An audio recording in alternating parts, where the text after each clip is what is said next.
Hello, everyone. I welcome to all again in this particular daily news analysis session, जहाँ पे we are going to tell you कि क्या-क्या आपके इस newspaper में relevant है आज के दिन आपको कहाँ पे पढ़ना है और क्या आपको skip करना है. I hope कि ये जो हमारा एक नया initiative है, you are liking this. And if you have any suggestion, please let me know because it's a new initiative. So I want your feedback so that this particular initiative can be made more helpful from your exam point of view. So let's start with the today news analysis. So again देख सकते हैं ये वाला जो news है इसको हमने कल ही डिस्कस किया था अपने वीडियो में जहां पे हमने बात किया था मणिपुर के क्राइसिस में और अगेन द सेम थिंग उसी के कंटिन्यूएशन में अगेन आज ये आपका जो न्यूज़ है वो कल के न्यूज़ से कनेक्टेड है और कल हमने बात किया था किस तरीके से मणिपुर में एक तरीके का डिस्प्यूट चल रहा है between the people who are living in the valley which are known as the Meitei community and the people who are living in that hill that are known as the Kuki and the Naga people और Kuki Naga versus Meti की ये लड़ाई है जहाँ पे मेटी को ST status देने की बात अब हो रही है तो उससे प्रॉब्लम है जो एग्जिस्टिंग ट्राइबल एसटी कम्युनिटी के लोग हैं that is the Naga and the Kuki people उनका कहना है कि Meitei people should not get that ST status because they are already well off they are already prosperous they already enjoy huge political representation in the Manipur legislative assembly hence this people should not be given तो उसी की वजह से जब आपको वहां के Manipur high court ने स्टेट गवर्नमेंट को डायरेक्ट किया कि जो पुराने कमिटी का रिकमेंडेशन है जिसने कहा है कि मेटी पीपल को एसटी स्टेटस मिलना चाहिए ये आप सेंटर को फॉरवर्ड करें बिकॉज एसटी और एससी का जो लिस्ट है ये केवल सेंट्रल गवर्नमेंट ही मेंटेन करती है आपको पता है प्रेसिडेंशियल ऑर्डर रिलीज होता है उसके अंदर ही कोई एसटी कम्युनिटी को हम लोग एक एग्जिस्टिंग एसटी लिस्ट है उसमें ऐड किया जाता है so this power the state government does not have state government has the power with respect to the State government has the power with respect to the OBC list, but जो SC ST का list है वो एक central list है और उसमें कौन सा एडिशन होगा किसको हटाया जाएगा ये सारा प्रेसिडेंशियल ऑर्डर के द्वारा किया जाता है and it's only the prerogative of the central government hence अब ये देखने को होगा कि ये पर्टिकुलर क्लैश कहां पे एंड करता है लेकिन अभी जिस हिसाब से हालात है वो काफी क्रिटिकल बना हुआ है और इसमें अगेन पॉलिटिकल एस्पेक्ट भी जुड़ा हुआ है जिससे दिस पर्टिकुलर इंसिडेंट और issue has been very much made controversial as such ठीक है सो ये ऑलरेडी हमने कवर कर रखा है इसमें आपको उस पॉइंट ऑफ व्यू से कुछ जानने की जरूरत नहीं है लेकिन यहां पे एक नया चीज जो आज के न्यूज़पेपर में है that talks about article 355 that talks about article 355 तो आर्टिकल 355 आपने हो सकता है जब आप पॉलिटी के स्टैटिक पोर्शन पढ़ते हो उस समय आपने इसको कवर किया गया है तो वहां पे आर्टिकल 355 के अंदर बेसिकली क्या है the constitution under article 355 asks the center to help the state if they are facing any law and order crisis. तो अगर किसी भी स्टेट में कोई law and order public order की समस्या हो जाती है state is not being able to govern as per the constitution then article 355 के अंदर सेंटर के पास पावर होता है कि वो इंश्योर करे कि स्टेट में लॉ एंड ऑर्डर को रिस्टोर किया जा सकता है बिकॉज आपको पता है law and order state list के अंदर आता है पब्लिक ऑर्डर स्टेट लिस्ट के अंदर आता है तो उसमें आपको स्टेट के पास पूरा पावर होता है लेकिन आर्टिकल 355 इन्वोक करने के बाद जो सेंट्रल गवर्नमेंट है जो मिनिस्ट्री ऑफ होम अफेयर्स है उसके ऊपर एक रिस्पॉन्सिबिलिटी आ जाता है लॉ एंड ऑर्डर को एंश्योर करना so article 355 empowers the centre it empowers the centre to take all the necessary steps to protect the state against internal disturbances and external aggression internal disturbances and external aggression तो ये जो एक article 355 है इसके अंदर state के ऊपर एक ड्यूटी रखा गया है कि acting as a big brother you have to help the state if they are facing any issue of internal disturbance or external aggression so यही आपका आर्टिकल 355 के अंदर मेंशन है अब इससे रिलेटेड आपको एक और आर्टिकल जानना है that is article 356 that is article 356 और आर्टिकल 356 आप सबको पता होगा it basically talks about the state emergency it basically talks about the state emergency, जिसको हम लोग ये भी कहते हैं प्रेसिडेंट रूल, जिसको हम लोग ये भी कहते हैं प्रेसिडेंट रूल। और आर्टिकल 356 के अंदर आपको पता है कि जैसे ही आर्टिकल 356 इन्वोक हो जाता है तो द स्टेट गवर्नमेंट का जितना भी पावर होता है, स्टेट लेजिस्लेचर का पावर होता है, वो सारा किसके पास चल जाता है? प्रेसिडेंट के पास। So whenever the president thinks that the state cannot be carried out as per the provisions of the constitution, in that case the president invokes article 356 and imposes the president rules on the state. राष्ट्रपति शासन लगा दिया जाता है जिसके अंदर governor on the behalf of president gets all the power. अब ये जो आर्टिकल 356 है, दिस इज अगेन इंपॉर्टेंट। आपको यही चीज इंटरकनेक्टेडनेस आपको आना चाहिए कि इस आर्टिकल से आपको क्या जोड़ना पड़ेगा। सो this is basically from prelims point of view आपको ये दोनों आर्टिकल जानने पड़ते हैं। मेंस के पर्सपेक्टिव से आर्टिकल 356 वेरी इंपॉर्टेंट आर्टिकल है, तो इसको आप थोड़ा सा ध्यान रखिए, ठीक है। So article 356 basically talks about the presidents rule, and article 355 के अंदर सेंटर के ऊपर एक रिस्पॉन्सिबिलिटी है कि अगर state is not state faces any issue related to internal disturbances or external aggression, then the state has to ensure कि law and order is restored। तो उसके अंदर सेंटर के पास कुछ एक्सेसिव पावर आ जाता है। लेकिन मणिपुर का जो पुलिस है उनका कहना है कि central government, precisely the ministry of home affairs, उन्होंने ऑलरेडी आर्टिकल 355 को इन्वोक कर दिया है, मतलब ऑलरेडी उन्होंने आर्टिकल 355 को लागू कर दिया है। But ministry of home affairs का कहना है कि अभी तक हमने कोई भी आर्टिकल 355 को इन्वोक नहीं किया। आप देख सकते हैं यहां पे, however the ministry of home affairs has denied invoking article 355। तो central government ministry of home affairs का कहना है कि हमने अभी तक आर्टिकल 355 लगाया ही नहीं है, हम तो केवल आपको सपोर्ट कर रहे हैं, बट हमने अभी तक आर्टिकल 355 इन्वोक नहीं किया। बिकॉज जैसे ही आर्टिकल 355 इन्वोक होगा उसके बाद मिनिस्ट्री ऑफ होम अफेयर्स के पास एक्सेसिव पावर हो जाता है to control the law and order, to ensure that public order remains stable. तो ये आपका होल कंट्रोवर्सी है, छोटा सा डिस्प्यूट है, not relevant from any point of from exam perspective, but आपको आर्टिकल 355 और आर्टिकल 356 यहां पे समझना था, ठीक है। सो इस आर्टिकल में आपको इतने से काम चल जाएगा। Again that's again a non relevant news. Pawar takes back decision to resign as NCP chief, not important.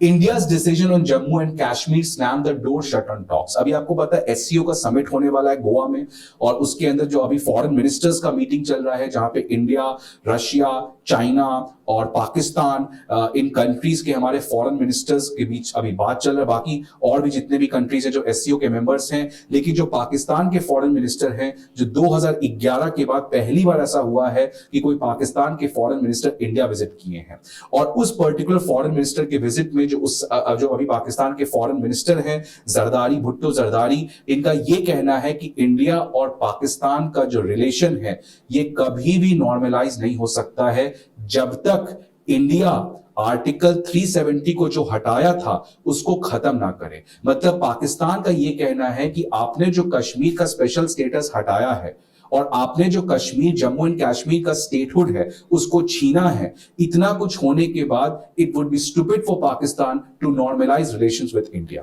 अब ये पाकिस्तान जो कंट्री है, इट्स कंप्लीटली अ रोग state, it has a Pariya status in the international community. इनकी इकोनॉमिक ठप पड़ी है, इनका खुद का एग्जिस्टेंस आज क्राइसिस में है, but still they are doing again the power politics, they are again involve in anti India feeling. और इसीलिए अभी पाकिस्तान के फॉरेन मिनिस्टर वो बात करने को तैयार नहीं है कि किस तरीके से कश्मीर इशू को छोड़ के the two countries can also normalise the relations with respect to trade, with respect to people contact, with respect to climate change, with respect to poverty. जो हमारे पास एरिया जो क्राइसिस दोनों कंट्री फेस कर रहे हैं उस पर बातचीत ना करके अभी भी जो पाकिस्तान के फॉरेन मिनिस्टर का कहना है कि जो आपने कश्मीर में किया है जब तक उसको आप रिस्टोर नहीं कर देते हो, दैट मींस जब तक आप कश्मीर का स्पेशल स्टेटस नहीं दे देते हो, जब तक आप जम्मू एंड कश्मीर को फुल स्टेटहुड नहीं दे देते हो, तब तक आपसे बात करने का कोई चारा ही नहीं है। वही कहना है कि India's decision on Jammu and Kashmir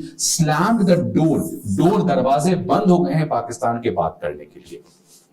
so again ये आपको इंडिया पाकिस्तान, जब आप मेंस में एग्जाम में क्वेश्चन लिखते हो तो वहां पे आपको लिखना है कि Pakistan has to get out of this mentality, Pakistan has to prioritise what is what is important for them. At present times, Pakistan is facing huge terrorism. At the current time, Pakistan is facing a huge economic crisis. So what Pakistan is trying to do, no one can understand. So Pakistan को अपने priorities area पे focus करना चाहिए, ना कि again in political battle में involve होना चाहिए. So again not important आपको सब चीज पढ़ने का है, आपको बस ये वाला पैराग्राफ पढ़ने का है कि पाकिस्तान का कहना क्या है और वो किस चीज पे अटक गया है. तो ये आपको यहाँ पे जानना था. Again Lalu Prasad back in action और वो बीजेपी को क्रिटिसाइज कर रहे हैं कि कास्ट सर्वे के अगेंस्ट क्यों हो. अगेन कल भी हमने डिस्कस किया था कि why Bihar government and again now Odisha government has started this cast सर्वे और कैसे पटना हाई कोर्ट ने अभी स्टे लगा दिया है कास्ट सर्वे के ऊपर. तो ये आप कल के लेक्चर में देख सकते हो, यहां पे ऑलरेडी हमने डिस्कस किया था. उसके बाद again not important all these news, ठीक है. उसके बाद 5 soldiers kill in gun fighting with militants in Rajouri. तो जम्मू डिस्ट्रिक्ट में अगेन आपके पास राजौरी में 5 हमारे military personnels has sacrifice their life. और ये एक बहुत बड़ी समस्या है कि जो आर्टिकल 370 को हटाने के बाद जो सेंट्रल गवर्नमेंट का ये कहना था कि law and order, peace, security of the state ये सब मेंटेन होगा, but still the violence and the killing of our jawans has been non stop. वो अभी भी कंटिन्यू कर रहा है. तो इससे एक जरूर आपको सवाल आना चाहिए था कि क्या आर्टिकल 370 को हटा के हमने रियली कुछ स्पेशल कर पाया? Were we able to stop these kind of things? So आप देख सकते हो वो अभी तक बंद नहीं हुआ है. And time and again many of our soldiers have been killed in this particular incident. ठीक है. अब आ जाता है एक आपका important news that is from the environment वाला टॉपिक से, जहां पे आपको ईयू का एक कार्बन टैक्स प्लान है. Central looks to counter the Europe Union's carbon tax plan. अब ये क्या है? अगेन इसमें अच्छे से लिखा नहीं है, so that's why I have prepared a notes for you. So let us try to understand कि ये कार्बन टैक्स है क्या और इससे इंडिया को क्या इंपैक्ट हो सकता है, जिससे रिलेटेड ये आपका न्यूज यहाँ पे चल रहा है. So ये देख सकते हैं आपका carbon border adjustment mechanism. Carbon border adjustment mechanism जो कि यूरोप यूनियन ने लाया है. अब इसका देखो बात बेसिकली क्या है, ये तो आपको नोट्स में है ही, बट पहले आप समझ लो इसको ये है क्या. इसमें बेसिकली क्या है कि यूरोप यूनियन जो है, Europe union is trying to cut down its carbon emission. And in fact, Europe Union is trying to become net zero in the coming years. इसके लिए यूरोप यूनियन ने अपने लोकल इंडस्ट्रीज के लिए काफी ज्यादा स्ट्रिंजेंट नॉर्म्स लाया है. कार्बन को काफी ज्यादा महंगा कर दिया है. So if any industry is emitting carbon, they have to pay carbon tax. Their production cost, उसकी वजह से होगा क्या कि उनका जो प्रोडक्शन कॉस्ट है यूरोप यूनियन में जितने भी फैक्ट्रीज हैं, वो उनका जो कॉस्ट है प्रोडक्शन का, वो आपका बढ़ जाएगा. ये ईयू का आपका पॉलिसी आया है किस तरीके से कार्बन एमिशन को डिसइंसेंटिवाइज किया जा सके, so that the factories can move towards much renewable energy वाला और रिन्यूएबल ऑप्शंस की तरफ बढ़ सकते हैं. अब इससे प्रॉब्लम क्या है कि अगर मान लो यूरोप यूनियन अपने लोकल फैक्ट्रीज के ऊपर इस तरीके का कार्बन टैक्स इंपोज करती है, तो वहां के जो कंपनीज है वो क्या करेंगे? वो वहां छोड़ के किसी और कंट्री में चल जाएंगे जहां पे उतने स्ट्रिक्ट लेवल का इन्वायरमेंटल रूल्स एंड रेगुलेशंस नहीं है. For example, the company will move from Europe union to India और टू चाइना और to any other African nation. तो उससे क्या होगा? यूरोप यूनियन की जो इकोनॉमी है उस पर इंपैक्ट कर सकता है. एंड वो जो कंपनी जो यूरोप से निकले, वो बाहर से वही सामान को बना के यूरोप यूनियन में इंपोर्ट कर देंगे.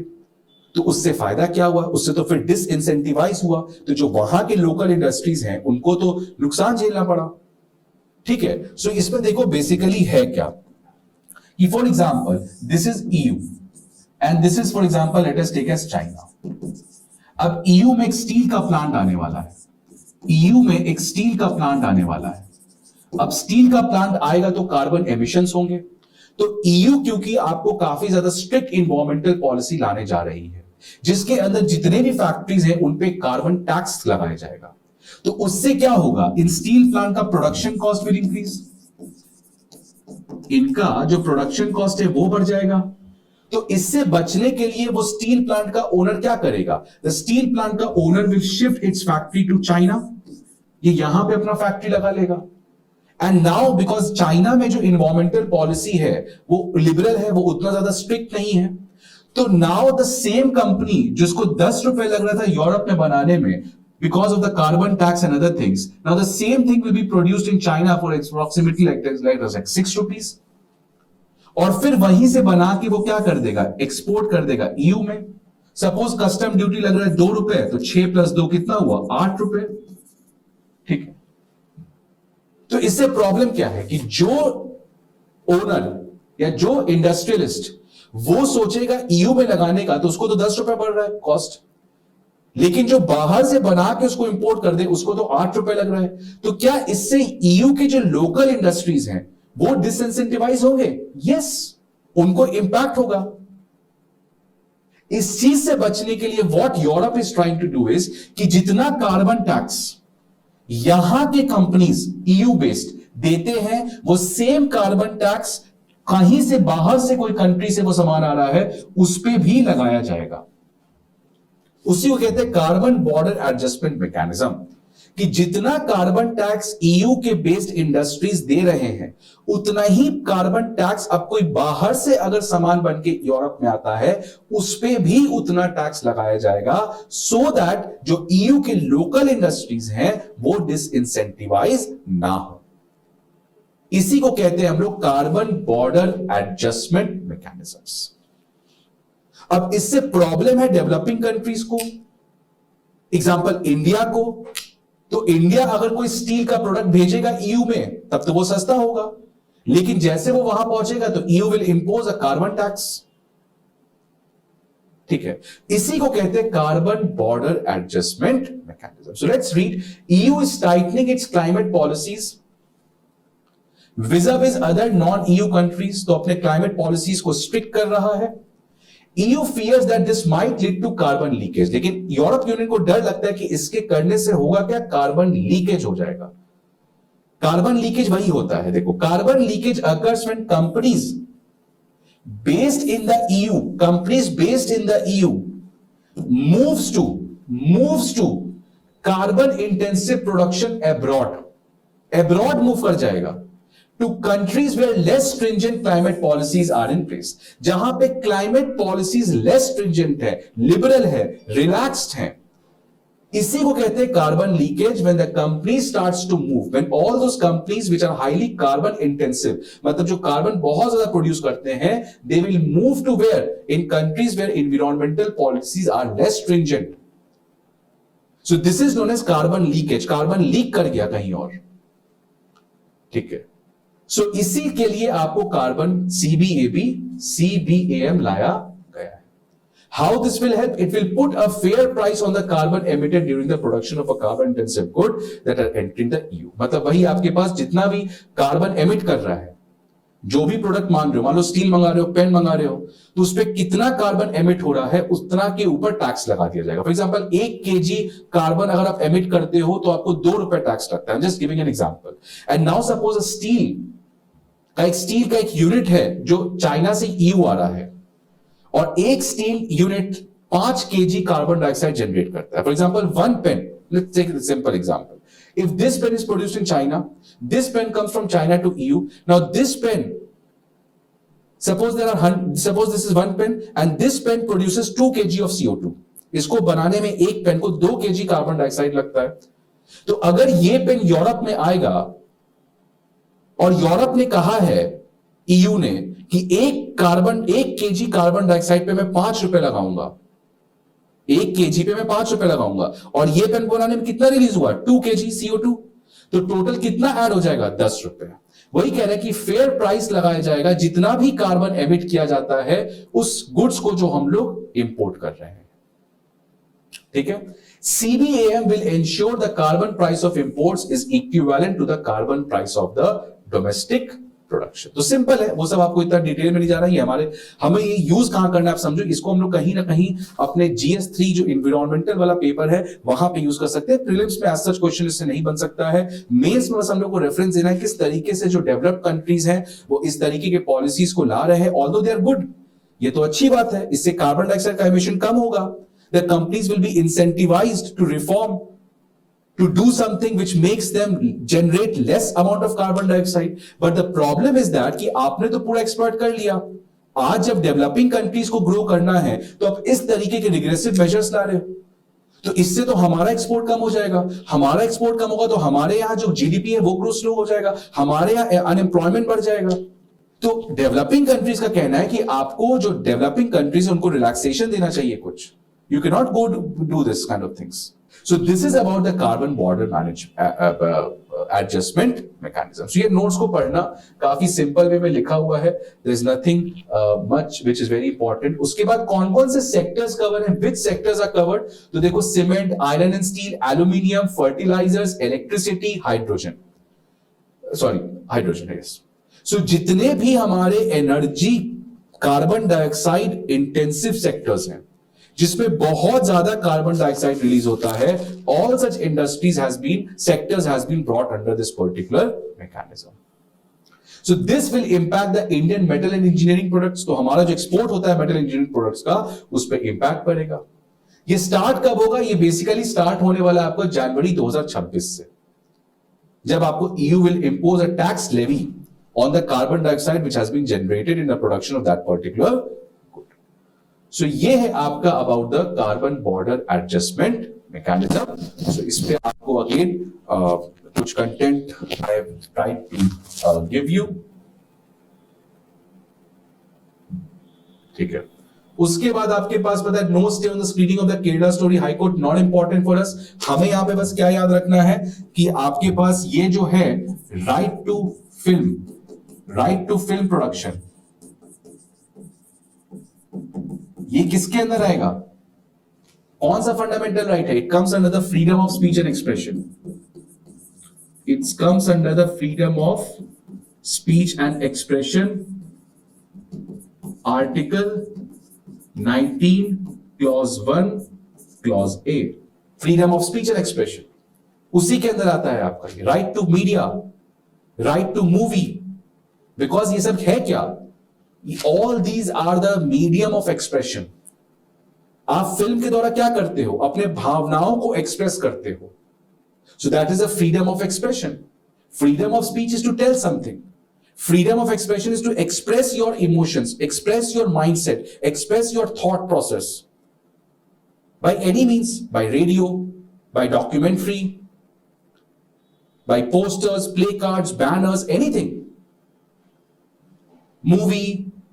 So that's why this particular right to film is a fundamental right which comes under the freedom of speech and expression under Article 19, Clause 1, Subclause A. तो इसी में आपको कंट्रोवर्सी था द केरला स्टोरी में कि बहुत लोग कहना था कि जो मुस्लिम के मौलवीज हैं उनको खराब तरीके से दिखलाया गया है।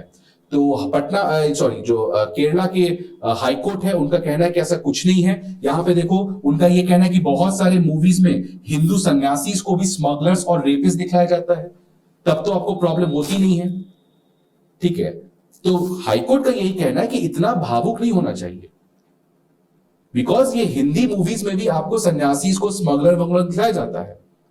And anyways this movie is fictional. वो मूवी के ऑलरेडी आ चुका है, यहां पे देखो।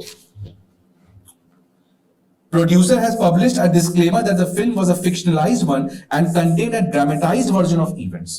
तो ऑलरेडी फिल्म प्रोडक्शन ने डिस्क्लेमर दे रखा है कि तो ड्रामा है, ये तो एक फिक्शन है। ठीक है, So that's a good judgment given by the High Court. ठीक है, नहीं तो ऐसा आपको पता है हमेशा मूवी के ऊपर कंट्रोवर्सी होते रहता है। इस मूवी में इसकी भावना हर्ट हो गई, उस मूवी में उसकी भावना हर्ट हो गई। अगर ऐसे ही भावना हर्ट होती रहेगी तो मूवी नहीं आएगा फिर तो। ठीक है, so we have freedom of speech and expression. ठीक है, but yes, this freedom of speech and expression is not absolute. इसके ऊपर रीजनेबल रिस्ट्रिक्शंस लगाए जा सकते हैं। हमने देखा है आर्टिकल 19(2), आज जाके देखना आर्टिकल 19 क्लॉज 2 में वही चीज है, reasonable restrictions on this particular fundamental right. तो हाईकोर्ट ने कहा कि वो रीजनेबल रिस्ट्रिक्शंस के अंदर नहीं आता है। ऐसा इस मूवी में कुछ ऐसा नहीं दिखा दिया है कि which affects the public order, which affects the decency and morality of the society. So that is under the article 19(2). तो यहां पे again prelims point of view से आपके लिए क्या इंपॉर्टेंट होता है? पहला, राइट टू फिल्म प्रोडक्शन इस आर्टिकल से आता है, इसका रीजनेबल रिस्ट्रिक्शंस इसमें मेंशन है। ठीक है, हाईकोर्ट ने क्या कहा कि इसका जो स्टोरी है, जो मूवी है, it does not comes under the reasonable restrictions. मतलब ऐसा कुछ बहुत बड़ा इसमें नहीं दिखलाया गया जिससे पब्लिक ऑर्डर कुछ अफेक्ट होगा, and that's why this movie का जो प्रोडक्शन है it can not be stop, इसका स्क्रीनिंग जो है उसको स्टॉप नहीं किया जा सकता है। सो ये हो गया आपके पास फ्रंट पेज पे। उसके बाद similarly PM uses movie to attack Congress poll campaign, not important, ये भी अगेन इंपॉर्टेंट नहीं है। अगेन इसी मूवी के बारे में बात किया गया है, half truths and emotionally exploitative gauge, again नहीं पढ़ना है, जिसको इंटरेस्ट है वो पढ़ सकता है। बाकी फिर अगेन लेट मी चेक। तो ऐसे ही करके आपको पता है देखते रहना है, प्रीलिम्स मेंस है ना, बाकी आपको खुद से उसमें दिमाग लगाओ, देखो क्या चल रहा है ना। बाकी फिर इधर अगेन आपका इंपॉर्टेंट न्यूज हो गया एक ये वाला, pregnant tigress dies in the Rajasthan tiger reserve. अब टाइगर रिजर्व के ऊपर भी आपको इन्वॉल्वमेंट के में क्वेश्चन आता है कि कौन सा टाइगर रिजर्व कहां पे है, तो इसमें एक टाइगर रिजर्व के बारे में मेंशन किया गया, मुकुंदरा हिल्स टाइगर रिजर्व। ये देख सकते हो आपको यहाँ पे मेंशन किया गया है Mukundra hills tiger reserve, Mukundra hills tiger reserve. So this is basically in page number 3, ये हम लोग पेज नंबर 3 की बात कर रहे हैं, और वहां पे आपके पास मुकुंदरा हिल्स टाइगर रिजर्व है। तो ये आपका करंट अफेयर्स में आ सकता है क्वेश्चन एग्जाम में, और साथ ही साथ ये भी देख लेना कि राजस्थान में और भी टाइगर रिजर्व्स कहां हैं, और साथ ही साथ अगर टाइगर रिजर्व की बात हुई है तो आपको ये भी बात करना पड़ेगा प्रोजेक्ट टाइगर के बारे में, प्रोजेक्ट टाइगर के बारे में आपको बात करना पड़ेगा। ठीक है, तो ये आपको टाइगर एक हमेशा इंपॉर्टेंट टॉपिक रहा है आपके प्रीलिम्स पर्सपेक्टिव से। टाइगर सेंसस के बारे में जान लो, प्रोजेक्ट टाइगर के बारे में जान लो, ठीक है, तो इन चीजों के बारे में आपको जानना पड़ेगा। ठीक है, कौन कौन से टाइगर रिजर्व कहां कहां पे हैं, कौन सा बॉडी रिस्पॉन्सिबल है जो टाइगर कंजर्वेशन करती है, इंटरनेशनली आपको कुछ और इनिशिएटिव्स हैं टाइगर से रिलेटेड। तो tiger is again a very important topic from a prelims perspective, इसलिए कुछ इंफॉर्मेशन इससे आपको यहां से लेना है। उसके बाद यहां पे आपका आ जाता है, एंड यहां पे कुछ ज्यादा इंपॉर्टेंट है नहीं न्यूज इस पूरे पेज में, पेज नंबर 3 में समझ लिए, आपको यहाँ पे टाइगर वाला टॉपिक पे थोड़ा सा फोकस रखना था।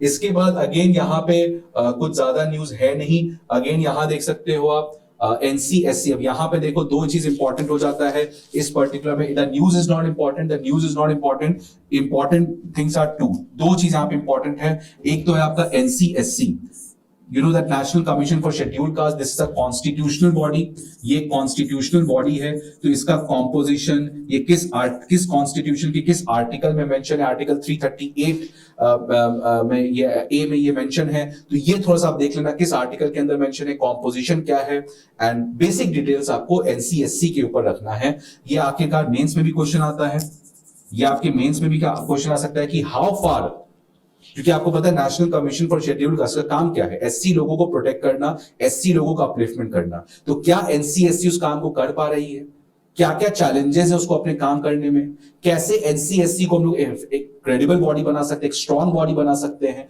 तो वहां से आपको कुछ मेंस के पर्सपेक्टिव से पॉइंट चाहिए, और प्रीलिम्स के पॉइंट ऑफ व्यू से किस आर्टिकल के अंदर बनाया गया है, कॉम्पोजिशन क्या है, अदर थिंग्स बेसिक डिटेल। साथ ही साथ आपको देखो पॉक्सो एक्ट भी लगाया गया है। ठीक है, पॉक्सो एक्ट के बारे में पढ़ना आपको पता है, POCSO act is basically prevention of sexual exploitation against children. उसके लिए बच्चों के अगेंस्ट सेक्सुअल एक्सप्लॉयटेशन ना हो, उसके लिए पॉक्सो एक्ट लाया गया है। तो ये आपको पढ़ना पड़ेगा पॉक्सो एक्ट के क्या क्या प्रोविजन। सबसे इंपॉर्टेंट प्रोविजन क्या है POCSO act, POCSO act is gender neutral, मतलब एक मेल का भी सेक्सुअल एक्सप्लॉयटेशन कवर है इसमें, और एक फीमेल बच्चे का भी सेक्सुअल एक्सप्लॉयटेशन कवर है इसमें। ठीक है, स्पेशल कोर्ट्स की प्रोविजन है कि अलग से कोर्ट होगा बिकॉज बच्चों का केस है। ठीक है, तो again this is again a very important thing, तो इसको जाके आप थोड़ा सा फोकस में रखना, इसको ध्यान में रखना कि POCSO act is important from exam. इस पे इस एक्ट के अंदर है क्या क्या कुछ चीज याद रखना, और फिर इवेंचुअली आप एक साल पढ़ोगे तो आपको धीरे धीरे इतने कंटेंट मिल जाएंगे, तो ऐसा मत सोचना कि आज ही पॉक्सो एक्ट खत्म कर दे, वो गलती मत करना। वो ऑर्गेनिक पढ़ो, ऑर्गेनिक समझो।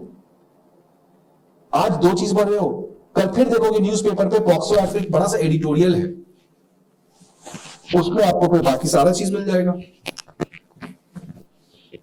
ठीक है, तो इसको ऑर्गेनिकली पढ़ो आप। आज पढ़ो पॉक्सो एक्ट पे 4-5 लाइन, कल फिर देखोगे पेपर में छपेगा। तो ऐसा मत करना कि आज पॉक्सो एक्ट एकदम रिसर्च मार लो, इतना हड़बड़ाओ मत, don't be in a panic. आज एक दो चीज समझो, 2-3 पॉइंट, और बोलो कि ठीक है कल फिर समझते हैं। तो अभी क्या आपका स्टाइल होना चाहिए पढ़ने का, हर एक चीज के ऊपर एक बेसिक इंफॉर्मेशन रहना चाहिए। कि आपसे कल को पूछ दिया कोई एनसीएससी क्या है, क्या आप उसको 3 से 4 लाइन में बता सकते हो? Very good. पॉक्सो एक्ट क्या है? क्या आप उसको 3 से 4 लाइन में बता सकते हो? अगर इतना आप अभी कर लेते हो तो फिर बहुत काम आपका इजी हो जाएगा, बिकॉज अभी आपको एक बेस बनाना है। अभी आप एक बेस बनाओ और सब चीज चाहोगे एक साथ हो जाए तो आप भूल जाओगे सब चीज। इसलिए स्टेप बाय स्टेप बढ़ना है आगे। एक आइटरेशन है, एक साइकिल है, उसके अलॉन्ग घूमते रहो। तो आज पॉक्सो एक्ट पढ़ो, एक वीक बाद वापस से पॉक्सो एक्ट पे देखना कुछ आएगा, एक महीने वापस से आएगा। ऐसे करते करते जब आप एक साल पढ़ोगे न्यूज़पेपर तो आपको लगेगा कि I am the master in POCSO act, क्योंकि it's a very important act, हमेशा न्यूज में आते रहता है। ये तो एक छोटा सा न्यूज इसलिए ज्यादा कवर नहीं है, बट ये आपको एडिटोरियल सेक्शंस में भी हमेशा आते रहता है। So this is how you have to approach towards a reading newspaper. उसके बाद आप देखो यहां पे again prevention of money laundering act code, PMLA code, Jharkhand IAS officer को जेल भेज दिया। अब इसमें रेलेवेंस क्या है कि ये पीएमएलए क्या है? Prevention of money laundering act है ना? Prevention of money laundering act है और इसको इन्फोर्स कौन करता है? Enforcement directorate. तो यहां पे क्या क्या पढ़ोगे मैं बता रहा हूं। What is enforcement directorate? What is prevention of money laundering act? ये चीज आपको यहां पे जानना है। और साथ ही साथ एथिक्स में आप एग्जाम्पल लिख सकते हो कि कैसे आईएएस ऑफिसर्स भी करप्शन के केसेस में इन्वॉल्व होते हैं। दैट शोज कि despite having, because you know that this famous Jharkhand IAS officer was one of the youngest officer who joined the civil services. ठीक है, but despite being the brightest mind, she has now been accused of a grave amount of corruption. So this basically tells that despite having high skill, if you have low value system, it's very toxic. वो बहुत खराब चीज है। High skill और low value ये बहुत खराब चीज है। लो स्किल हो लेकिन अगर हाई वैल्यू है तो वो लॉन्ग टर्म में ज्यादा इफेक्टिव चीज है। तो ये ब्यूरोक्रेसी का बहुत बड़ा क्रिटिसिज्म है कि आपको फोकस किस चीज पे करते हो आप एग्जाम में। क्या आप वैल्यू सिस्टम पे फोकस कर रहे हो, क्या आप स्किल पे फोकस कर रहे हो? बिकॉज अगर केवल तेज ही लोग को आप ले आओगे यूपीएससी में, which person do not have values, तो फिर यही होगा। Because skilful people have a greater amount of brain and that's why they can do more big corruption, because they don't have the value system. So that's why you have to ensure the balance between skill and value. ठीक है, सो ये आप एक यहां पे ethics के perspective से और बाकी प्रीलिम्स के पर्सपेक्टिव से पीएमएलए क्या है और एनफोर्समेंट डायरेक्टोरेट क्या है, तो यहां पे इतना पढ़ के 2-3 लाइन लिख लेना अपने नोट्स में, काम आपका खत्म हो जाएगा। उसके बाद आते हैं DRG vital in counter insurgency operations. Again ये मेंस के पॉइंट ऑफ व्यू से इंपॉर्टेंट है, जो आपके जीएस के 3 के पेपर में सिक्योरिटी का जो आपका टॉपिक है वहां से ही आता है। और सिक्योरिटी में बहुत बहुत इंपॉर्टेंट आपका मेंस पॉइंट ऑफ व्यू से है लेफ्ट विंग एक्सट्रीमिज्म, जिसको नक्सलवादी भी कहते हैं। लेफ्ट विंग एक्सट्रीमिज्म, जिसको हम लोग नक्सलिज्म भी कहते हैं, जिसको हम लोग नक्सलिज्म भी कहते हैं। तो ये आपका basically mains point of view से इंपॉर्टेंट है कि लेफ्ट विंग एक्सट्रीमिज्म सिक्योरिटी वाले टॉपिक में। अब यहां पे आपको क्या क्या जानना है? यहां पे आपको जानना है, आपको पता है कि अभी इंडिया में लेफ्ट में एक्सट्रीमिज्म कहां कहां पे है ना? इंडिया में लेफ्ट विंग एक्सट्रीमिज्म कहां कहां पे है ये आपको जानना है। तो आप देख सकते हो यहां पे जो हमारा ये वाला एरिया है आपका मायोस्ट अफेक्टेड बस्तर रीजन, यहां पे देखो दांतेवाड़ा डिस्ट्रिक्ट। तो Chhattisgarh is one of the very worst affected state in terms of this Naxal movement. और वो हमेशा से छत्तीसगढ़ में ये चीज आपको अटैक करते रहता है। तो यहां पे आपको बेसिकली ये जानना है 2-3 चीज। What is left wing extremism, what is Naxalism, second what is the status of Naxalism in India, कौन कौन से स्टेट्स अफेक्टेड है। आपको पता है रेड कॉरिडोर करके नाम सुना होगा आपने, रेड कॉरिडोर। और ये जो रेड कॉरिडोर वाला इलाका है वो सबसे ज्यादा प्रभावित है नक्सलवादियों से, वो लिख लोगे। फिर गवर्नमेंट के स्कीम्स क्या क्या है नक्सल मूवमेंट के अगेंस्ट, वो लिख लोगे। कैसे गवर्नमेंट उन नक्सल मूवमेंट्स में डेमोक्रेटिक डिसेंट्रलाइजेशन कर रही है, उनको पावर दे रही है, उनकी यूथ को ट्रेनिंग दे रही है, उनको एक सरेंडर करने का मौका दे रही है, इंफ्रास्ट्रक्चर कनेक्टिविटी कर रही है, इंटरनेट प्रोवाइड कर रही है, ड्रोन के थ्रू सर्वेलेंस कर रही है। तो ये सब चीजें आपको यहां पे जानना है कि what are the government initiatives which they have brought to counter the left wing extremism, right. उसके बाद आपको यहां पे क्या जानना है, एक और टर्म सलवा जुलूम। तो व्हाट इज सलवा जुलूम, एक लाइन में आप इसको देख लेना अपने से। व्हाट इज सलवा जुडुम, क्या है ये सलवा जुडुम? ये आप देख लोगे, काफी इजी है। सलवा जुडुम बेसिकली गवर्नमेंट ने ही बनाया था एक ऐसा ग्रुप जो नक्सल मूवमेंट से लड़ सके, और उस ग्रुप को बनाया, मतलब वो जो ग्रुप में कौन थे, वो ग्रुप में बेसिकली कुछ सिविलियंस थे। उनको बोला कि चलो तुम लोग आ जाओ, मैं तुम्हें गन वन दे रहा हूं, पैसे वैसे दे रहा हूं, तुम नक्सल मूवमेंट को खत्म करो। तो ये था सलवा जुडुम का कॉन्सेप्ट। बट अगेन इससे प्रॉब्लम क्या हुआ कि जब आपने सिविलियंस को हथियार दे दिया, so those people were now involve in human right atrocities, इसलिए सलवा जुडुम को फिर बैन करना पड़ा, है ना। तो आप सिविलियंस को वेपन देके आप लॉ एंड ऑर्डर नहीं इंश्योर कर सकते हो। That's the role of police, that's the role of army, ठीक है। But you can not create a parallel institution which is responsible to counter the left-wing extremism, and that's why it was stopped, because it again did the crime, human rights violations. तो सलवा जुडुम क्या है ये याद रखना, बाकी ये mains के perspective से आपको याद, इसमें what are the solutions by which we can counter the left-wing extremism, ये भी आप देख सकते हो। ओके, उसके बाद यहां पे आपको कुछ न्यूज नहीं है, यहां पे आपके पास सेम सेक्स मैरिज के ऊपर अगेन न्यूज है।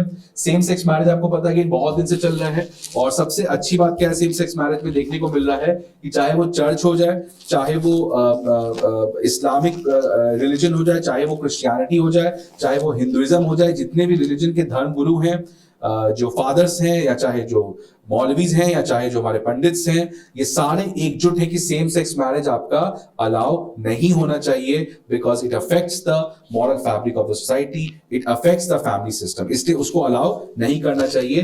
That's what is the beauty of the same sex marriage, कि एटलीस्ट वो सारे रिलीजियस लोगों को एक साथ एक चीज के कंसेंसस पे ले आया है। That's it. उसके बाद आपको देखो यहाँ पे क्या है, एक और न्यूज वेरी वेरी इंपॉर्टेंट, कि Bangalore airport is a public authority and comes under the RTI. Now this is again a very very important question from your prelims perspective as well as from your main perspective. आपको पता है कि right to information has been a game changer initiative brought by the UPA-1 government in the year 2005, जहां पे every Indians had the right to have the information, every Indians have the right to know from the state, from the government, that what are you doing, please share the information, because in democracy people are sovereign and they have the right to know from their elected representatives, और उसी चीज को enforce करने के लिए बहुत अच्छा act लाया गया था, राइट टू इंफॉर्मेशन। तो that's why I have provided some again another information, extra information जो आपको यहां पे आना चाहिए। सो ये देखो आपके पास हो गया आरटीआई एक्ट 2005 में जो लाया गया आपके पास, ठीक है। सो थॉमस जेफरसन ने कहा information is the currency of democracy, मतलब डेमोक्रेसी को आप चला ही नहीं सकते हो जब तक आपके पास इंफॉर्मेशन ना हो, because at the end what is democracy? Democracy is all about checks and balances, democracy is all about accountability, democracy is all about rule of law, democracy is all about liberal values, and that can only happen when there's a transparency, and for transparency you need to have the free flow of information between the state, between the government and the people, right? So Thomas Jefferson ne kaha ki information is the currency of democracy, and without this currency the whole economics of democracy will collapse. And in this context the RTI has converted the passive citizen to an active citizen by making 1.3 billion whistleblowers and auditors. इसका मतलब हर एक Indians के पास ये power है कि information को सरकार से मांगे, और अगर लोग को लगता है कि ये खराब है तो उसके खिलाफ एक्शन ले, कोर्ट में अप्रोच करे जुडिशरी के पास। So that's why it has made 1.3 billion whistle blowers in India. अब अगर आरटीआई की बात करते हैं कि ट्रांसपेरेंसी क्यों चाहिए, आरटीआई जैसा कानून क्यों चाहिए? Because of social contract. Social contract पता है, जैसे आपको पता है इंडिया के preamble, we the people of India solemnly resolved to constitute into him, ठीक है। तो we the people of India का मतलब क्या था कि इस पूरे कॉन्स्टिट्यूशन, ये प्रियम्बल, इसका सोर्स ऑफ पावर क्या है? हम लोग। मतलब क्या हम लोग पहले आए कि स्टेट पहले आया? हम लोग पहले आए हैं। हम लोग ने मिलकर संविधान बनाया है, हम लोग ने मिलकर ये भारत राज्य बनाया है, right? So that is a social contract that we have entered into a contract. All the Indians have entered into a contract, and they have said that yes, let us create the state, let us create the government who will work on our behalf, right? So that's why the government has an obligation to share the information with the public and be accountable for its action. Next, democracy and right to know as people are sovereign. ठीक है, democracy and right to know as people are sovereign. The sine qua non for accountability, that means without transparency, accountability will always be in your dreams. It can never be materialized. ठीक है, so accountability के लिए आपको transparency होना बहुत ज्यादा जरूरी है. Now comes to the features of RTI Act. कि right to information act के क्या क्या अहम features हैं. इसमें सबसे पहले देखो, all the citizens possess the right to information from the public authority. सारे इंडियन सिटीजन्स के पास पब्लिक अथॉरिटी से इंफॉर्मेशन मांगने का एक राइट है. मतलब एक इंडियन सिटीजन सबसे नहीं मांग सकता इंफॉर्मेशन. किससे मांग सकता है? Only from the public authority. जैसे आप पढ़ोगे fundamental rights, it is enforceable against whom? Article 12 में जो स्टेट का डेफिनेशन है. So our fundamental rights are enforceable against state. What is state? It is under the article 12. Similarly RTI किसके against applicable है? आप किससे इंफॉर्मेशन मांग सकते हो? That is the public authority. And who is public authority? It is declared under the law कि कौन कौन पब्लिक अथॉरिटी में होंगे और कौन कौन पब्लिक अथॉरिटी में नहीं होंगे. लेकिन once they come under the public authority, then क्या करना है उनको? सेक्शन 4 के अंदर ये कहा गया है, ensures requires suo motu disclosure of information by each public authority. Suo motu मतलब कि आप ये वेट ना करें कि लोग आएंगे आपसे इंफॉर्मेशन मांगेंगे. सुओ मोटो का मतलब कि आप proactively, without waiting for the people to come and ask the information, you proactively release all the information in the public domain. So that is required in which section? Section 4. Next, information को कितने दिन के अंदर देना है? 30 days के अंदर. From the date of request and 48 hours if the matters of life and liberty is concerned. तो 30 दिन के अंदर नॉर्मल केस में आपको इंफॉर्मेशन देना ही देना है. And if that particular matter is related to someone's life और liberty, then you have to give the information within 48 hours. Okay, next, penalty for refusal to receive an application for information और for not providing the information. So if you are a public authority and you not providing that particular information on time, then you will be imposed a certain penalty also. ठीक है, next, 3 tier system जिसमें appellate mechanism भी है. For example, मतलब अगर आपको मालूम information नहीं दिया पब्लिक अथॉरिटी, तो आप कहां जाओगे? उसके बाद कहां जाओगे? ये 3 tier सिस्टम में पहले क्या है? Public information officers, PIO. तो हर एक ऑफिस, फॉर एग्जांपल मान लो ओएनजीसी है, ओएनजीसी इज अ पीएसयू, ठीक है, इट्स अ पब्लिक अथॉरिटी. तो उसके अंदर एक पब्लिक इंफॉर्मेशन ऑफिसर होगा जिसके पास आप अप्रोच कर सकते हो, आरटीआई रिक्वेस्ट फाइल कर सकते हो और पीआईओ आपको इंफॉर्मेशन देगा. लेकिन अगर मान लो पीआईओ इंफॉर्मेशन नहीं देता है या देता है तो पूरा इंफॉर्मेशन नहीं देता है, then you can appeal that particular decision of PIO to the second leg, that is the senior officers within the organisation itself. तो उसी ओएनजीसी के अंदर एक तो पीआईओ होगा, उसी ओएनजीसी के अंदर कुछ सीनियर पीआईओज होंगे. तो अगर आपको पहले यहां से इंफॉर्मेशन नहीं मिलता है तो you will go to the senior officers who is within the same organisation. Now, if the same people, now if these people also, the senior officers people also do not give information, then now you can go to the Central Information Commission or the State Information Commission. तो ये apex body है जिसका decision final है, binding है. You can approach the Central Information Commission at the central level or the State Information Commission at the state level. So this is how a particular thing works. So PIOs, senior officers within the organization itself, and then finally to the CIC and the SIC, right? Okay. The decision of the commission is final and binding.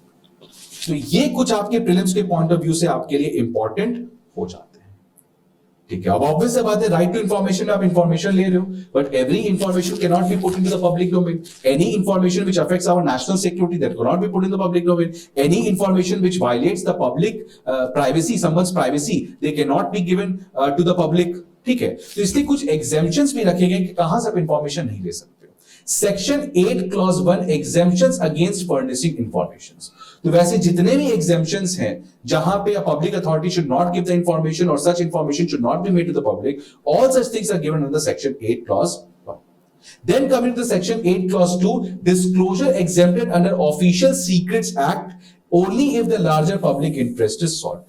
तो आपको पता है official secrets act में जितने भी secrets हैं उसको एक एडमिनिस्ट्रेटर या किसी के पास वो इंफॉर्मेशन होता है उसको पब्लिक में नहीं दे सकता है।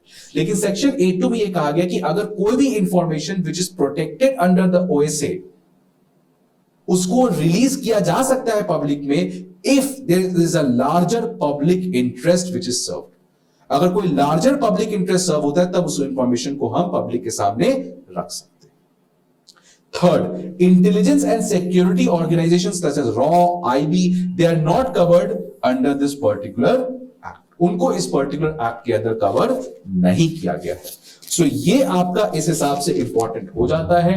और अगर अब हम लोग इसमें देखते हैं, आपकी न्यूज में क्या था, सो बैंगलोर एयरपोर्ट जो है जिसको रन करता है, ऑपरेट करता है Bangalore international airport limited, that operates the Kempegowda international airport, उसको पब्लिक अथॉरिटी के अंदर लाया गया है। और ये किसने किया है? State information commission, that is Karnataka information commission ने अपने ऑर्डर में ये रिलीज किया है। Right, so this is how this particular information. तो ये हमको याद नहीं रखना है कौन आरटीआई किसको पब्लिक अथॉरिटी डिक्लेयर किया गया, हमें बस जाना था आपका बेसिक इंफॉर्मेशन जो हमें आपको वहां से मिल गया। So now will start with the editorial section. अब हम लोग एडिटोरियल सेक्शन में आते हैं और एडिटोरियल सेक्शन में ज्यादा आज कुछ है नहीं, लेकिन कुछ एक एडिटोरियल आई थिंक सो आपके लिए इंपॉर्टेंट है और आई गेस आपका ये एमके नारायण सर ने लिखा है, the horizon for India beyond the G20 and SCO summits. So again ये जो आपका एक तरीके से एडिटोरियल है, इसका बेसिक एसेंस क्या है, ये इनका ये कहना है कि इंडिया जो बहुत ज्यादा प्राउड फील कर रहा है, वो बहुत ज्यादा मोटिवेटेड फील कर रहा है इस पूरे G20 और SCO समिट के प्रेसिडेंट होने से कुछ बहुत भयानक हो जाएगा इंडिया के लिए, the heavens will fall for India. But इनका ये कहना है कि इतना ज्यादा ऑप्टिमिस्टिक हमें होने की जरूरत नहीं है, बिकॉज जिस एज में हम लोग जी रहे हैं यहाँ पे बहुत ज्यादा कॉन्ट्रडिक्शंस है, यहाँ पे बहुत ज्यादा आपके प्रॉब्लम्स हैं और इसीलिए हमें थोड़ा संभल के रहना चाहिए, हमें कॉशियस होना चाहिए और हमारे पास ऐसे बहुत इमीडिएट चैलेंजेस हैं जिसको हमें रिजॉल्व करना पड़ेगा, उसके बाद ही हम कुछ ऑप्टिमिज्म को अपना दिखला सकते हैं। बिकॉज ये केवल SCO और G20 के समिट के प्रेसिडेंट होने से कुछ काम नहीं होगा जब तक हम अपने कुछ स्ट्रक्चरल इश्यूज जो इंडिया फेस कर रहा है, इंडियन फॉरेन पॉलिसी जो फेस कर रहा है, उसको सॉल्व करना पड़ेगा। तो ये कह रहे हैं कि we have to be practical, we don't have to be too much over optimistic of India becoming a president of these summits. और हमारे इस ऑप्टिमिज्म के लिए ऑब्स्टिकल क्या है? इनका कहना है कि प्राइमरली 3 ऑब्स्टिकल्स हैं। एक ऑब्स्टिकल्स है हमारा चाइना, कैसे हम चाइना को टैकल कर सकते हैं, because China is very much increasing its aggressiveness across the world and also against India. Second challenge है इंडिया अपने इमीडिएट नेबरहुड जो कि बहुत ज्यादा प्रॉब्लम से जूझ रहा है, फॉर एग्जांपल पाकिस्तान एक इकोनॉमिक क्राइसिस की तरफ बढ़ रहा है, तालिबान हैज कम इन अफगानिस्तान, श्रीलंका में इकोनॉमिक क्राइसिस आ चुका है, म्यांमार में आपकी डेमोक्रेसी खत्म हो चुकी है, नेपाल में भी पॉलिटिकल इंस्टेबिलिटी है। तो अपने इमीडिएट नेबरहुड से हम कैसे अपनी चीजों को ठीक करेंगे। और थर्ड कहता है, ये कह रहे हैं कि हमारा जो थर्ड इमीडिएट चैलेंज है, जो इंडिया रशिया का रिलेशन है, वो भी काफी ज्यादा एक डाउनफॉल पे है। तो ये 3 इमीडिएट चैलेंजेस हैं जिसको इंडिया को रिजॉल्व करना पड़ेगा and resolution of these 3 issues is not that easy as it sounds to be. ये तीनों बहुत स्ट्रक्चरल इश्यूज हैं और इन तीनों स्ट्रक्चरल इश्यूज को जब तक हम रिजॉल्व नहीं कर सकते हैं तब तक हमारा जो सपना है विश्व गुरु बनने का, हमारा जो सपना है एक अमृत काल के बाद डेवलप्ड कंट्री बनने का, हमारा जो एक सपना है from becoming a rule maker from a rule taker, तो all these things are highly idealistic or highly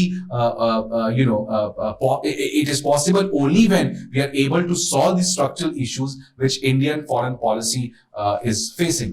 तो ये एडिटोरियल आपको बेसिकली उसका एसेंस आपका वही है। Now let us try to give you a summary. इसके लिए I've also prepared notes जहां से आपको कुछ फायदा हो सकता है इसमें आपको, ठीक है। तो ये देखो the horizon for India beyond the G20 and SCO summits. तो इसमें देखो बेसिकली ये क्या कह रहे हैं, let us try to see, hopes of reaping a rich dividend from the summitry may be misplaced. तो यही उनका एसेंस है कि जितना हम लोग ऑप्टिमिज्म लगा लिए हैं G20 और SCO समिट के प्रेसिडेंट होने से, वो एक मिसप्लेस्ड ऑप्टिमिज्म है, वो प्रैक्टिकेबल नहीं है, because we are living in a world which is full of contradictions, which is full of challenges, which is full of chaos. तो इसीलिए हमारा जो एक ऑप्टिमिज्म है वो काफी ज्यादा मिसप्लेस्ड है। तो क्या चैलेंजेस हैं, क्यों इंडिया के ऑप्टिमिज्म खतरे में है, या क्यों इंडिया आपके इस इंडिया के सामने ऑब्स्टिकल्स क्या है, वो हम लोग समझते हैं। तो इसमें सबसे पहले ऑब्स्टिकल के बारे में जो बात कर रहे हैं, the issues for India begin with China. सबसे बड़ा तुम्हारा चाइना के बारे में एक बहुत बड़ा चैलेंज है, जिसको हमें एक बहुत स्ट्रक्चरल इशू है और इसको हमें रिजॉल्व करना पड़ेगा। और आप देख सकते हो किस तरीके से China in the recent times have gone for diplomatic come strategic offensive across Asia. आपको पता है रिसेंटली वेस्ट एशिया एक तरीके का चाइना के लिए बहुत सक्सेसफुल डिप्लोमेटिक विक्ट्री है, where China has been able to choose a deal between the Iran and the Saudis।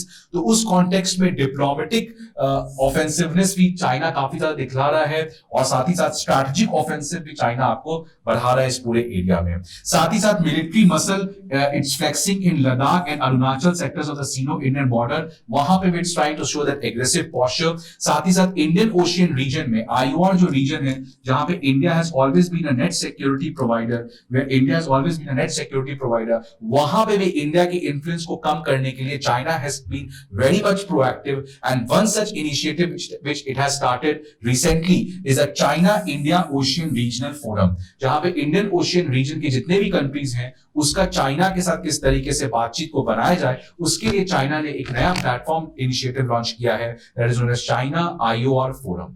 साथ ही साथ it is also engage in politics of water. आपको पता है ब्रह्मपुत्र के अपस्ट्रीम में पहली बार China is going to construct a dam, जिसको क्रिस्टोफी जेफरलॉट कहते हैं कि these are nothing but water bombs in the Himalayas. तो politics of water China is also doing by creating dams across the Himalayan rivers, most importantly in the river Brahmaputra। So ये आपको सबसे immediate challenge है India को, इसको आप resolve करो, नहीं तो SCO G20 से कुछ नहीं होगा। Second कहते हैं again कि जो हमारा neighborhood है और रशिया है, तो situation in अफगानिस्तान आपको पता है since the coming of Taliban, again it has provided Pakistan a strategic depth, it has provided a Pakistan a strategic depth which is again which has become again a problem for India। साथ ही साथ Pakistan and Sri Lanka is again facing the worst case scenario में वो economic crisis बहुत बड़े चीज से जूझ रहा है। And then coming to Russia and India और रशिया के बीच में जो हमारा अब इंडिया रशिया का रिलेशन काफी इंपॉर्टेंट है, इसके ऊपर already I have recorded a video I guess last week, तो आप जाके उसको रेफर कर सकते हो इंडिया रशिया के रिलेशंस के बारे में। नाउ कमिंग टू इसमें देख सकते हैं यहाँ पे हम लोग कि कैसे हमारा रशिया के रिलेशंस जो है, so India's relation with Russia also appears to be entering a prolonged phase of uncertainty. बहुत ज्यादा अनसर्टेन, बहुत ज्यादा प्रॉब्लम्स आ चुके हैं आज इंडिया और रशिया के रिलेशंस में। उसमें प्रॉब्लम क्या क्या है आप देख सकते हो। सबसे पहले जो रशिया से हम लोग हमेशा से डिफेंस के लिए इंपोर्ट डिपेंडेंट होते थे, बट आज के जमाने में India is going for defence diversification. India is trying to procure weapons not only from Russia but also from the western countries. So वो जो हमारा एक बहुत इंपॉर्टेंट पिलर था दोस्ती का इंडिया रशिया का, वो आज काफी कम हो गया है। सेकेंड, आपको पता है कि जैसे रशिया के ऊपर इकोनॉमिक सैंक्शंस लगा दिए गए हैं because of the Russia Ukraine war, Russia has pivoted towards China. तो आज जो रशिया का डिपेंडेंस है चाइना के ऊपर वो काफी ज्यादा बढ़ गया, because you know that Russia China का ट्रेड $100 बिलियन से अधिक का है और इंडिया रशिया का जो ट्रेड है वो लगभग $10 बिलियन का है। So that's why Russia has become very much dependent on China. So उस केस में हो सकता है कल को if the Russia has to choose between India and China, mostly the Russia will opt for China because it serves their interest. Third, economic ties काफी poor है।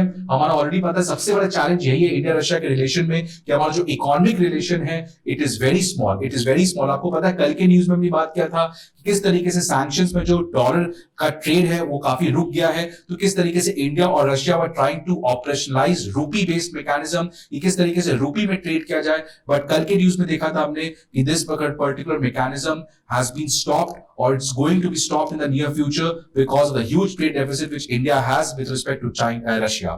तो इसकी वजह से इकोनॉमिक रिलेशंस हमारे काफी पुअर है और थोड़ा मोड़ा है that is related to oil simply, and then other platforms in which Russia and India are there, that is the BRICS platform, that is the RIC platform, और साथ ही साथ जो SCO था, तो ये जितने भी सारे प्लेटफॉर्म्स हैं it have lost that dynamism, because आपको पता है कि हमने कल भी डिस्कस किया था कि जो तीनों प्लेटफॉर्म्स हैं इसमें देख लो, इस तीनों प्लेटफॉर्म में क्या है, इन तीनों प्लेटफॉर्म में यूएस नहीं है। तो ये तीनों प्लेटफॉर्म बेसिकली 2001 से लेकर 2008 के बीच में बनाए गए थे और इनका एक ही ऑब्जेक्टिव था अमेरिकन हेजेमनी को कंटेन करना, अमेरिकन इन्फ्लुएंस को कम करना। लेकिन आज बिकॉज आपके पास China has emerge as a very important country in itself and Russia has become much more dependent on China, तो ये जो प्लेटफॉर्म्स हैं और ये जो जिस ऑब्जेक्टिव के लिए आए थे, आज वो ऑब्जेक्टिव इनके लिए बचा नहीं है, and that's why this particular multilateral platforms, regional platforms have lost that kind of dynamism.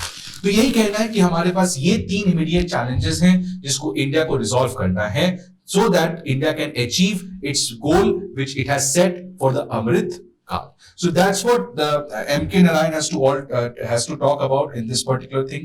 उसके बाद आपके पास Go First का भी एक एडिटोरियल है, उसी पेज में आप देख लेना, सिम्टोमेटिक स्टॉल के बारे में, Go First के बारे में कल हमने बात किया था कि Go First जो वाडिया ग्रुप है, they have approached the NCLT के पास इंसॉल्वेंसी प्रोसीडिंग्स के लिए फाइल किया है under the insolvency and bankruptcy code, और उसी से आज आपको एक और एडिटोरियल है और इसमें कहा है कि जो गो फर्स्ट का फॉल करना है ये कोई वन टाइम इवेंट नहीं है, ये कोई एक सिंगल कंपनी के साथ नहीं है, but this particular thing reflects a big structural problem which the aviation industry is facing.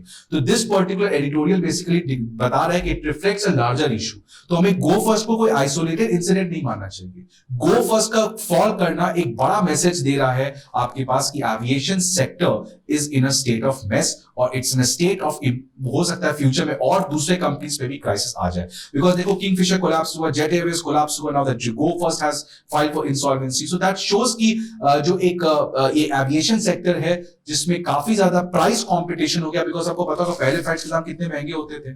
आज तो अगर आप देखोगे, अगर आप टाइम पे टिकट करवाओगे तो फ्लाइट का जो टिकट का दाम है which is very much comparable to the Rajdhani train और द तेजस ट्रेन, उसके दाम के लगभग बराबर है। सो ये जो हमारे पास एक प्राइस कंपटीशन स्टार्ट हो गया था आज से 10 साल पहले, उसकी वजह से बहुत ज्यादा जो एविएशन इंडस्ट्री है वो प्रॉब्लम में है, बिकॉज एविएशन इंडस्ट्री जो है वो बहुत कम मार्जिन पे काम करता है, बिकॉज एविएशन इंडस्ट्री का जो ऑपरेशनल कॉस्ट है वो बहुत ज्यादा है, इसलिए उनके पास जो आपको जो एक्स्ट्रा पैसा रहता है वो काफी कम रहता है। तो अगर हल्का सा भी कुछ क्राइसिस आ गया तो वो तुरंत कोलैप्स कर जाते हैं। ठीक है, तो ये हुआ क्यों है? बिकॉज एक बहुत ज्यादा प्राइस कॉम्पिटिशन था। आप देख लो टेलीकॉम इंडस्ट्री में जब से जियो आया है तो किस तरीके का प्राइस कॉम्पिटिशन हुआ है, and that has led to the collapse of the Vodafone and Idea and other players also. तो यही होता है when you allow for excessive competition. देखो monopoly भी खराब चीज है, duopoly भी खराब चीज है, लेकिन if you allow competition, unhealthy competition, then उससे प्रॉब्लम होगा कि the companies will collapse. और यही हुआ कि एक रेस हो गया आपको कि हम और कम कर देते हैं, हम और कम कर देते हैं, उससे प्रॉब्लम हो गया। तो वही कह रहे हैं कि it reflects a larger issue. It is not a one-time issue. It is not the only thing for one company, but बाकी कंपनीज भी हो सकता है इसी प्रॉब्लम्स में फ्यूचर में आए। So, given the high capital and operational cost of the airlines, the commercial air transport industry operates with wafer-thin margins. काफी कम मार्जिन से ये लोग जूझते हैं।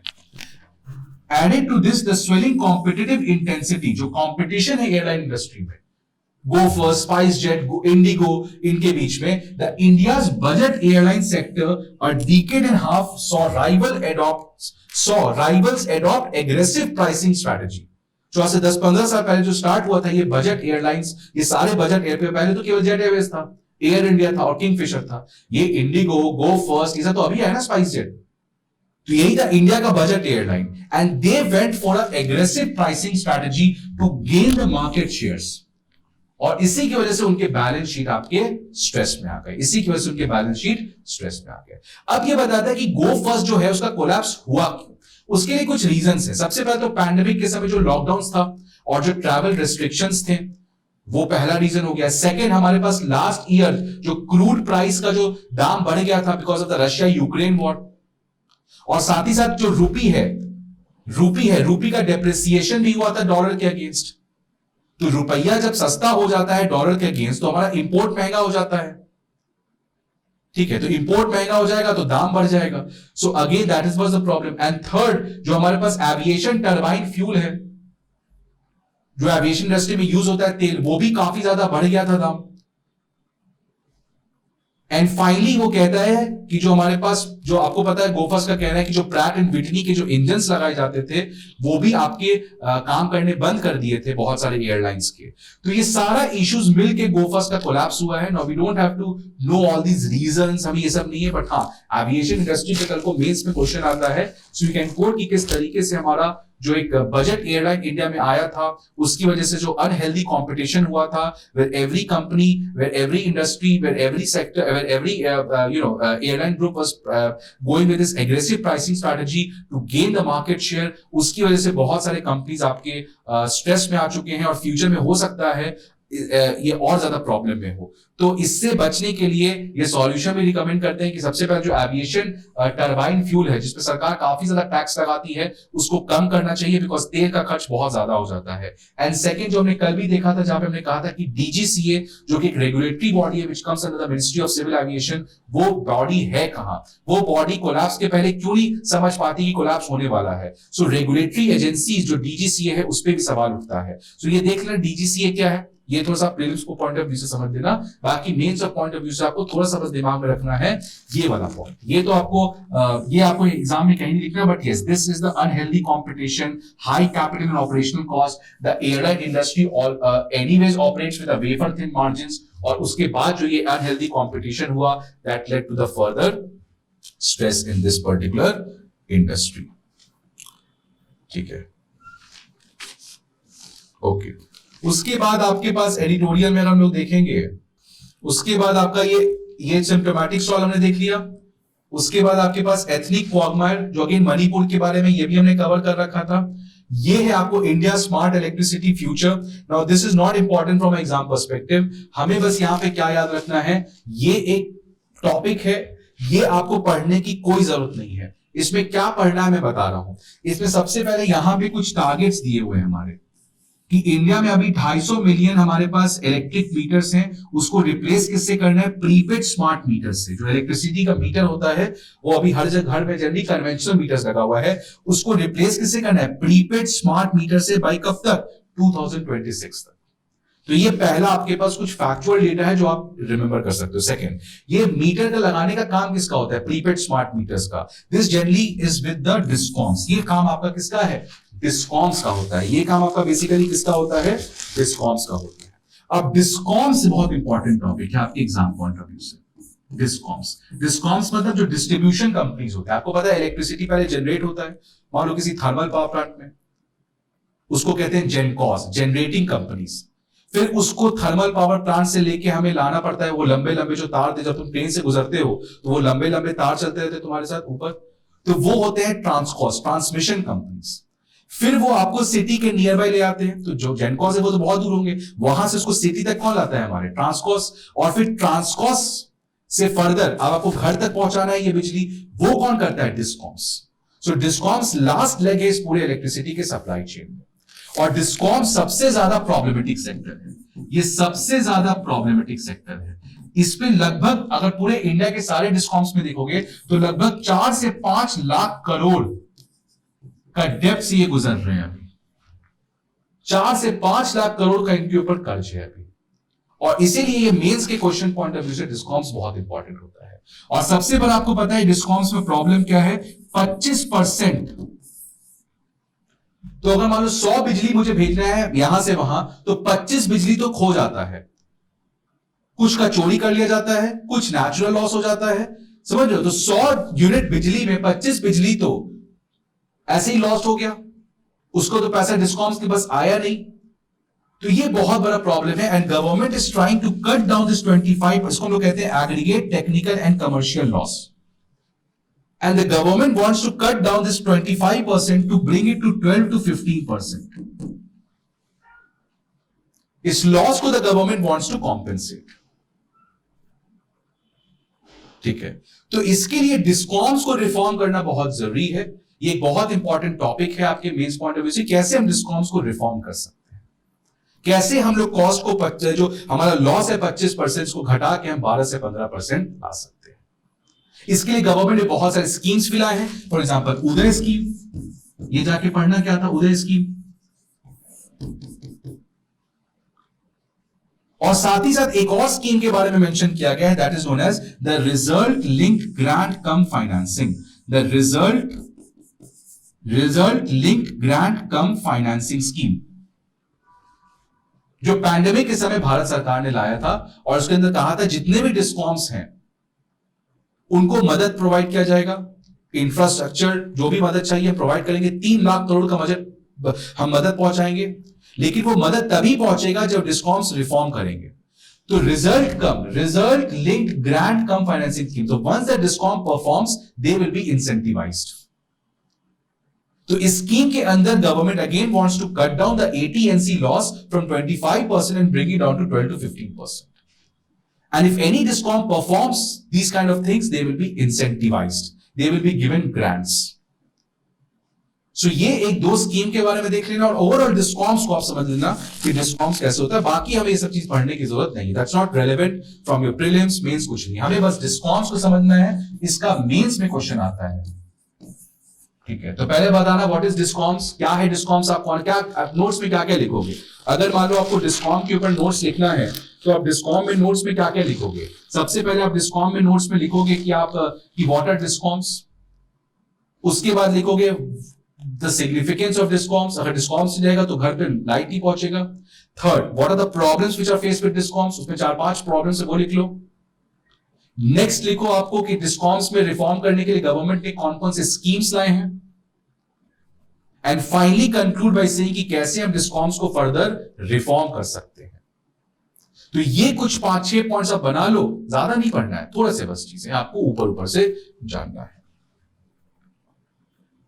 नेक्स्ट आपके पास again this is not important, athletes वाला ठीक है, इसमें कुछ ज्यादा इंपॉर्टेंट है नहीं।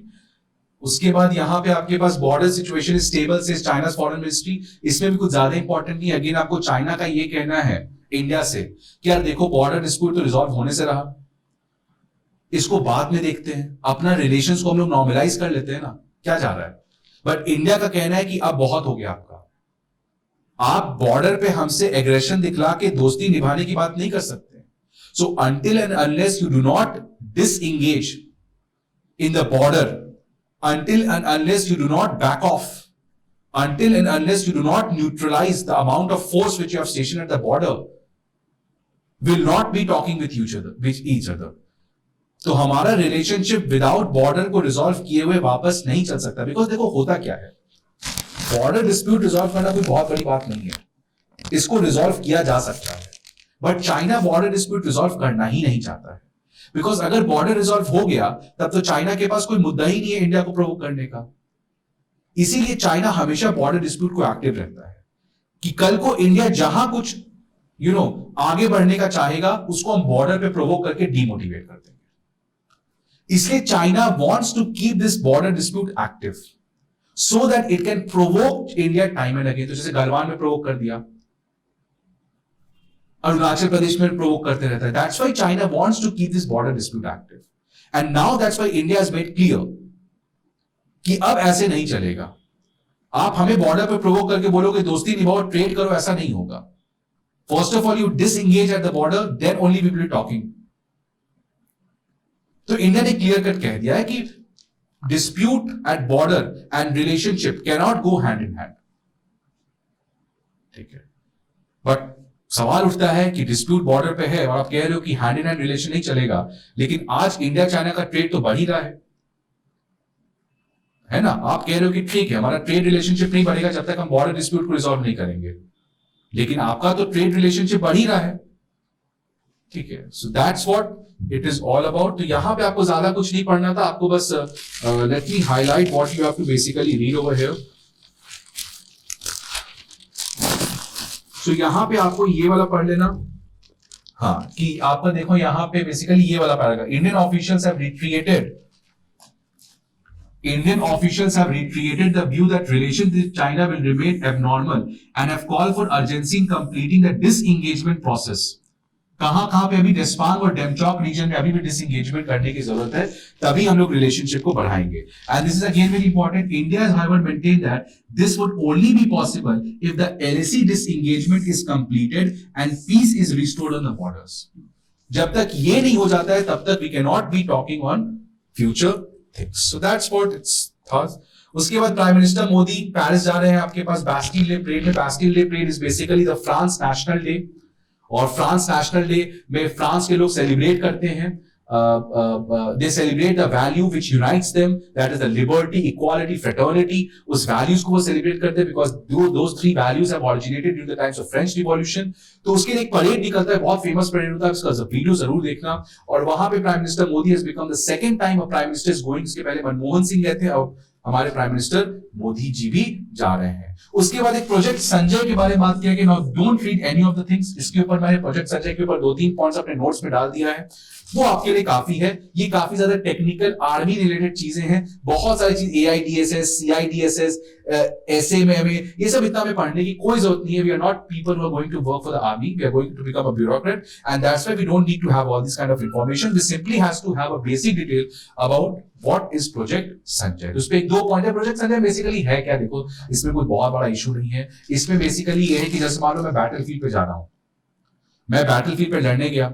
अब बैटलफील्ड पे जब लड़ने गया तो मेरे पास सारा इंफॉर्मेशन होना चाहिए बैटलफील्ड का, तो उसके लिए बहुत सारे सेंसर्स लगे रहते हैं ग्राउंड पे, सैटेलाइट ट्रैक करता है। कैसे उन सारे इंफॉर्मेशंस को हम लोग लेके एक ऐसा बना दें उसको, सो दैट हम, होता है बहुत लोग स्पेक्स लगाए रखते हैं और स्पेक्स में उनको सब चीज दिखता है। या मान लो आप एक वीडियो बना दो जिसमें वो टेरेन कैसा है, क्या चीज कहां पे है, कौन सा मूवमेंट कहां पे चल रहा है, तो उसी को इसके प्रोजेक्ट संजय के अंदर किया जा रहा है। ठीक है, तो आप इसको देख लेना, not that important from exam perspective. इसके ऊपर वैसे हमने चीजें लिख दी है। अब high court seek presence of health secretary in the rare disease case. Again the news is not important, but you have to understand what is rare disease. So rare disease अगर WHO का definition देखोगे तो rare disease is any disease which affects 1 people in 1000 और lower, या उससे भी कम। मतलब 1000 लोग में 1 लोग या 1 लोग से भी कम। अगर ऐसा कोई डिजीज है जो केवल 1% को अफेक्ट करता है 1000 लोगों में से, या 1 से भी कम लोगों को अफेक्ट करता है, then as per the WHO those disease are rare diseases. और जनरली जितने भी रेयर डिजीजेस होते हैं वो सारे जेनेटिक डिजीजेस होते हैं, जिसमें आप एक नाम सुनोगे, ऐसे में बहुत नाम सुनते हो, स्पाइन मस्कुलर एट्रोफी। ठीक है, SMA का जो देखते हो बहुत बाहर से आता है और बहुत महंगा होता है, तो ये रेयर डिजीजेस हैं। अब रेयर डिजीजेस के ऊपर गवर्नमेंट ने बेसिकली लाया है हमारे पास national policy for rare disease. National policy for rare disease ये 2021 में गवर्नमेंट ने बहुत अच्छा स्कीम लाया है, national policy for rare disease, जिसमें any person suffering from rare diseases they will be provided government's help.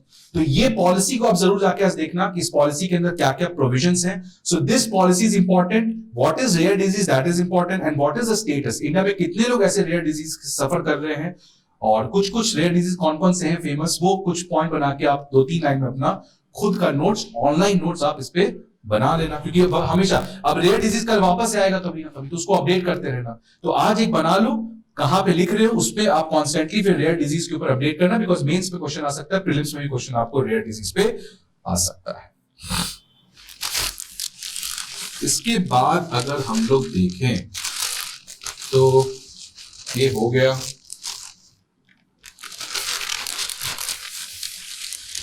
उसके बाद वही Pakistan minister is a promoter of terror industry. तो एस जयशंकर ने कहा है कि पाकिस्तान के जो फॉरेन मिनिस्टर हैं वो हमारे टेरर इंडस्ट्री को फैला रहे हैं। ये बेसिकली SCO का जो फॉरेन मिनिस्टर्स का मीटिंग चल रहा है उस समय यहाँ पे आपको कहा जा रहा है, और इसमें इंपॉर्टेंट वही है जो हमने पहले बात कर दिया है कि पाकिस्तान का वही कहना है कि जब तक आर्टिकल जम्मू एंड कश्मीर का स्टेटस रिस्टोर नहीं हो जाता है तब तक हम लोग आगे बात नहीं कर सकते हैं। यही सब चीजें यहाँ पे है, और ज्यादा कुछ इसमें पढ़ने का है नहीं। इसमें एक प्रपोजल इंडिया ने दिया है, वो आपको याद रखना है, बिकॉज SCO के जितने भी हमारे पास नेगोशिएशंस होते हैं और जो प्रपोजल्स होते हैं वो अभी तक 2 लैंग्वेज में होते हैं, रशियन लैंग्वेज और चाइनीज लैंग्वेज। तो इंडिया ने प्रपोज किया है कि इंग्लिश भी एक लैंग्वेज को इंक्लूड करना चाहिए ऑन द SCO डेलिब्रेशन। ठीक है, तो ये आपको कहा गया है इसके अंदर। उसके बाद basically there is nothing much, और साथ ही साथ SCO में जब हमने SCO के ऊपर वीडियो बना चुके, जाके देख लेना, उसमें एक और प्रॉब्लम है, India has consistently opposed the inclusion of BRI BRI का मेंशन नहीं चाहता है इंडिया एससीओ के जब डिक्लेरेशन आता है तो उसमें इंडिया हमेशा बॉयकॉट किया है if anything is mention related to belt and road initiative, because you know that India का बेल्ट एंड रोड इनिशिएटिव से क्या प्रॉब्लम है. Again you can understand this BRI concept. I made a video on India China, वहां पे discuss सकते हो. तो बाकी इसमें कुछ पढ़ने का जरूरत नहीं है, just wait for the SCO को. ऐसे समिट्स बहुत होते रहते हैं, लेकिन जब तक हेड ऑफ स्टेट्स वाला जो समिट नहीं होगा, जब फाइनली सारे कंट्रीज के हेड ऑफ स्टेट नहीं आएंगे. देखो G20 काफी अब चल रहा है. G20 का समिट कब होगा? समिट मतलब हेड लेवल का मीटिंग, वो कब होगा? सितंबर में. इसका होगा जुलाई में. तो जब तक वो मीटिंग्स हो नहीं जाते हैं तब तक ये सब चीजें हमें ज्यादा पढ़ने का नहीं होता, बिकॉज यहां पॉलिटिक्स चलती है. Finally we have to understand कि उस समिट का आउटकम क्या रहा है, उसका डिक्लेरेशन क्या हो रहा है, वो हमारे एग्जाम पॉइंट ऑफ व्यू से रेलेवेंट होता है. बाकी these things constantly change time. ठीक है, बाकी फिर हमारे भुट्टो साहब का है और ये ठीक है, ये इसमें कुछ ज्यादा इंपॉर्टेंट है नहीं. उसके बाद यहां पे अगेन पॉलिटी के पॉइंट ऑफ व्यू से कि appeal in supreme court against the Manipur high court order at the centre of the tensions. तो देख लो एसएलपी फाइल किया गया, स्पेशल लीव पिटीशन. तो ये आपको पॉलिटी के प्रिलिम्स पॉइंट ऑफ व्यू से इंपॉर्टेंट है. What is SLP?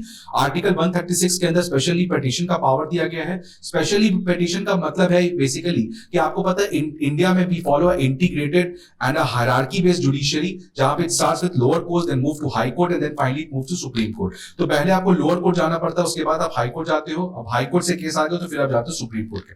But suppose you directly want to go to the Supreme Court because you think that this matter is very important. This matter requires the wisdom of the judges who are sitting in the Supreme Court. This is a matter which is of urgent public importance. We cannot go to the lower court and then come to the high court and then it will take a lot of time. So let us directly go to the Supreme Court. So in that case, you have to file a SLP. You have to ask for the special leave. इसका नाम ही देखो special leave petition. तो आप supreme court से special leave मांगते हो कि please मुझे आप एपेलेट जो अपील वाला रूट से आप उससे मुझे छुटकारा दे दो और आप ही डायरेक्टली मेरा केस ले लो. अगर सुप्रीम कोर्ट कहती कि हाँ आपकी बात में दम है तो supreme court will accept that SLP, otherwise it will reject the SLP. तो ये आपको बस याद रखना था SLP क्या है, इसको जाके आज रिवाइज कर लेना आर्टिकल 136 के अंदर. This thing has been covered. बाकी फिर हमारे पास इसमें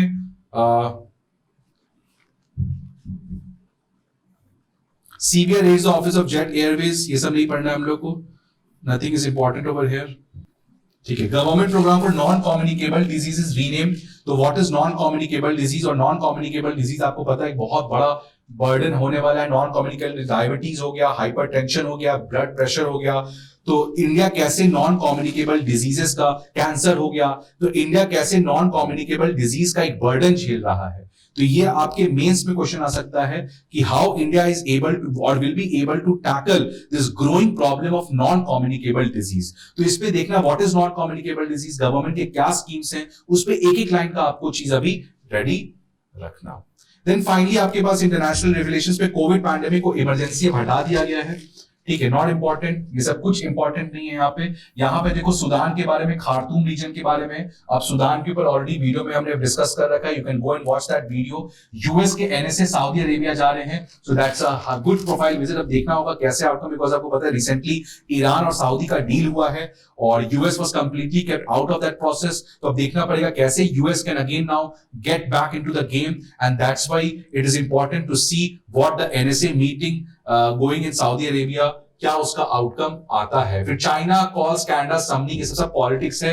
you have to leave all this kind of news. Business में कुछ ज्यादा आज का न्यूज है नहीं. इसमें एक इंपॉर्टेंट चीज है आपको न्यूक्लियर पावर के बारे में कि इंडिया इज ट्राइंग टू, अभी जैसे जितने भी हमारे न्यूक्लियर पावर प्लांट्स हैं उसमें प्राइवेट इन्वेस्टमेंट को अलाउड नहीं किया गया है और फॉरेन इन्वेस्टमेंट को अलाउड नहीं किया गया है. तो जितने भी न्यूक्लियर एनर्जी प्लांट्स हैं उसमें हमारा फॉरेन इन्वेस्टमेंट को अलाउड नहीं किया गया, प्राइवेट इन्वेस्टमेंट को अलाउड नहीं किया गया. But now India is trying to increase the private investment or foreign investment in the nuclear energy plants because India also wants to reduce its carbon footprints और अपने carbon footprints को reduce करने में nuclear energy is a very pivotal to it. तो उसमें India का nuclear capacity अभी कितना है? 6.8 गीगावाट है हमारा. ठीक है, तो ये देख लेते हैं हम लोग इंडिया का टोटल बाकी एनर्जी कहां से क्या क्या आपका आता है.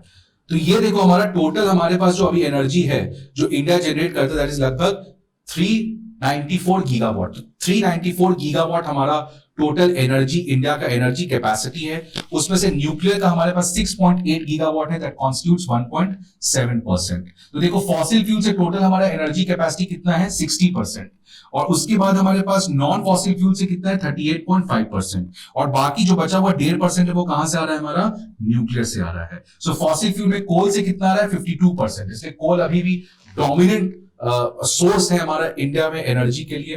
बाकी फिर रिन्यूएबल एनर्जी सोर्सेस है, हाइड्रो, विंड, सोलर, ये सब आप देख लेना, आपको टेबल ये प्रोवाइड कर दिया जाएगा। उसके बाद सेंट्रल सेक्टर का कैपेसिटी कितना है 25%, तो टोटल अगर 100 बिजली जनरेट होता है तो उसमें सेंट्रल सेक्टर 25 जनरेट करती है, स्टेट सेक्टर 26 जनरेट करता है, और जो प्राइवेट सेक्टर है वो मेजॉरिटी 50% वो आपके जनरेट करते हैं। तो ये आप टेबल से थोड़ा सा समझ लेना कहां से हमारा मैक्सिमम एनर्जी जनरेट होता है। And then finally I have talked about project Sanjay, इसको आप एक बार रीडिंग मार लेना, ठीक है। सो आज के न्यूज में ज्यादा कुछ था नहीं, बट यस आपको ये सारी चीजों को समझना पड़ेगा। अब ये सारी चीज को समझते समझते आप जितना भी न्यूज़पेपर है उसके ऑनलाइन नोट्स बनाओ। See these are the online notes, this have been prepared by myself only. अब देखो कैसे होता है, देखो कैसे काम करता है, आपको कैसे काम करना है। For example let me take as RTI act. अब आरटीआई एक्ट क्या करना, आपका इतना इंफॉर्मेशन तो मिल गया। अब इस इंफॉर्मेशन को आपको क्या करना होगा, कल मान लो वापस से कोई आरटीआई एक्ट के ऊपर न्यूज आता है, तो आप वहां से जो एक्स्ट्रा, इसके अलावा जो भी आप एक्स्ट्रा इंफॉर्मेशन वहां से लिखते हो सिंपली कॉपी पेस्ट कर दो ना नीचे। यही फायदा ऑनलाइन नोट्स का। हाथ से लिखोगे तो टाइम बहुत लगेगा, कहां कॉपी पेस्ट करोगे। कुछ हटाना है मान लो, तो कल को गवर्नमेंट मान लो सेक्शन 4 हटा के कुछ और कर दिया, तो इसको तुम डिलीट कर सकते हो ऑनलाइन नोट्स में। ऑफलाइन में फिर इसको कट करो एंड अदर थिंग्स करो। इससे अच्छा है prepare such kind of notes in a very precise manner कि आपका ये टॉपिक यहां पे लिखा है उसके ऊपर आप अपडेट करोगे। इस तरीके से online notes, these sessions, newspaper को खुद पढ़ के आपको और कोई भी तीसरे सोर्स की जरूरत नहीं है, आप अपने से पढ़ के आप उसको अपडेट करो। बस मेरे सेशन का काम ये था कि आपको बताना कुछ बैकग्राउंड नॉलेज और कुछ बेसिक चीजें आपको समझाना, सो दैट आप इन चीजों को समझ के आगे अच्छे से पढ़ सकते हो। सो इसी तरीके से आज वापस से इस सेशन को खत्म करते हैं। I try to complete this session in half an hour, but it's something that once you start, अभी बताने को तो I can talk for 3 to 4 hours on the newspaper, because newspaper is still now the best friend of me, because I have tried to read many books, but at the end whenever I read newspaper I feel peace and I feel so much aware, because newspaper को अच्छे से पढ़ने में जो मजा है वो किसी और चीज को पढ़ने में मजा नहीं है। and that's why newspaper को पढ़ना बहुत जरूरी हो जाता है, और I hope कि आपको भी एक साल में इस तरीके का आदत डेवलप हो जाएगा, and then you will be enjoying a lot, ठीक है। सो इस तरीके से आकर सेशन खत्म करते हैं। आपको अच्छा लगा होगा तो please like the video, subscribe the channel, be healthy, be happy, see you tomorrow, thank you.